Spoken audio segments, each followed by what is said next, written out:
Olá, galera. Estamos agora para a nossa aula 2 de dízimas periódicas. Nós agora vamos tratar de dízima periódica simples.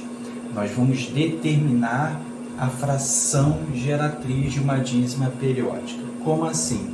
Nós vimos nas aulas anteriores que a dízima periódica ela é um número racional, ou seja, ela pode ser expressa como uma fração com numerador e denominador inteiros. Então, a fração que faz surgir a dízima periódica, ela é chamada de fração geratriz, tá? Aí há dois tipos de dízima periódica, como nós vimos, a simples e a compostas. Nós vamos começar pela dízima periódica simples. Eu vou dividir a nível didático em dois casos, tá? Nessa aula a gente vai ver o caso 1, na próxima aula o caso 2 e mais à frente as dízimas periódicas compostas.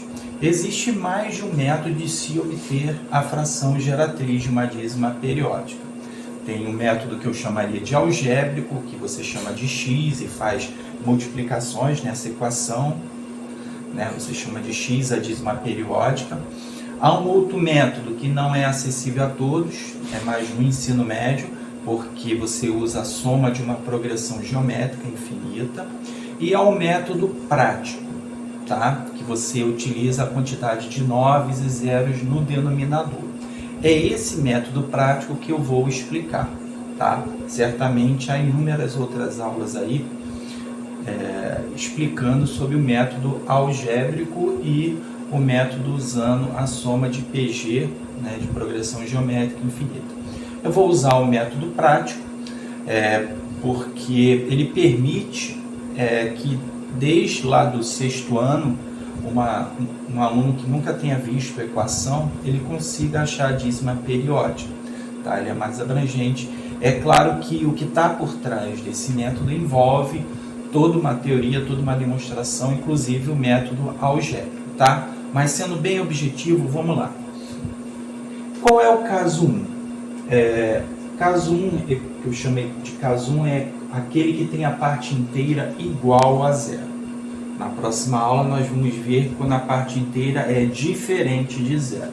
O procedimento é muito parecido, tá legal?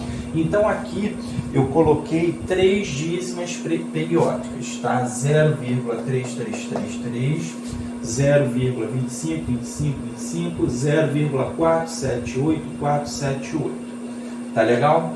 Primeiro passo, é importante a gente perceber quem são os elementos aqui. No caso da dízima periódica simples, nós já vimos que tem a parte inteira e o período. A parte inteira é zero, né? Até porque todos os casos aqui são com a parte inteira igual a zero. O período é a repetição, é o número que está se repetindo. No caso aqui é o 3. Tá? Agora aqui é que vem a primeira sacada para a gente achar a fração geratriz. 3 é um número de um único algarismo, né? Então, ele tem um algarismo. Tá? Por que a gente precisa saber isso? A gente vai ver agora. Tá? Então, como é que a gente determina a fração geratriz? A fração geratriz, na parte do numerador, vai ser o período. Quem é o período? O 3. Na parte de baixo, eu vou colocar o algarismo, o número 9. Quantos 9 eu vou colocar? Como o período tem um único algarismo, eu coloco um 9 no denominador. E tá aí. 3 nonos é a fração geratriz dessa dízima aqui. Ou seja, se eu pegar e fizer 3 dividido por 9, vai ter como resultado essa dízima periódica. O que é recomendável é que você sempre chegue à fração irredutível, tá? Porque numa questão de múltiplo chute, provavelmente a resposta estará né, na forma irredutível. Então, por via das dúvidas, sempre simplifica, tá? quando possível, obviamente. Nesse caso aqui é possível simplificar, porque eu posso dividir os dois aqui por 3, tá? E aí, a fração irredutível é 1/3, tá? É a resposta final. Então, 1/3, ou 3/9, né? Mas a gente sempre vai procurar achar a fração irredutível, é a fração geratriz dessa dízima periódica. Então, sempre que nós tivermos esse caso, a parte inteira é igual a zero, e for uma dízima periódica simples, aquela em que o período vem imediatamente após a vírgula, no numerador você coloca o período. No denominador, a quantidade de noves correspondente ao número de algarismos do período. Vamos a mais um exemplo. Eu tenho aqui 0,2525, essa dízima periódica, a parte inteira 0. O período agora é 25. Repara que o período agora tem dois algarismos. Então, como é que vai ser? Mesmo procedimento, no numerador vai estar o período, 25. No denominador agora, como o período ele tem dois algarismos, o 2 e o 5, eu vou colocar 2 noves no denominador. Tá aí a resposta. Essa não dá para simplificar, tá? Porque o 99 só dá para dividir por 3 e por 9, né? Não tem o mesmo...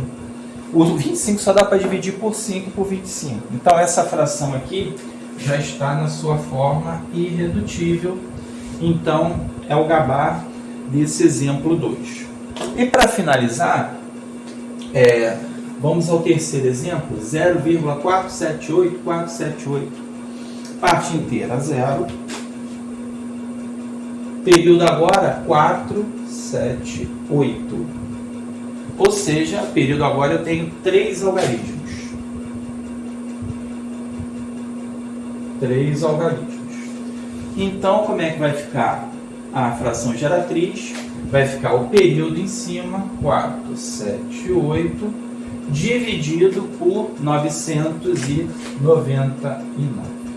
Por quê? Porque agora o período tem 3 algarismos. Tá legal? Também não dá para simplificar, tá? Não é uma obrigatoriedade, se for uma questão discursiva e não fizer menção de que quer a fração irredutível, você pode deixar do jeito que está, tá?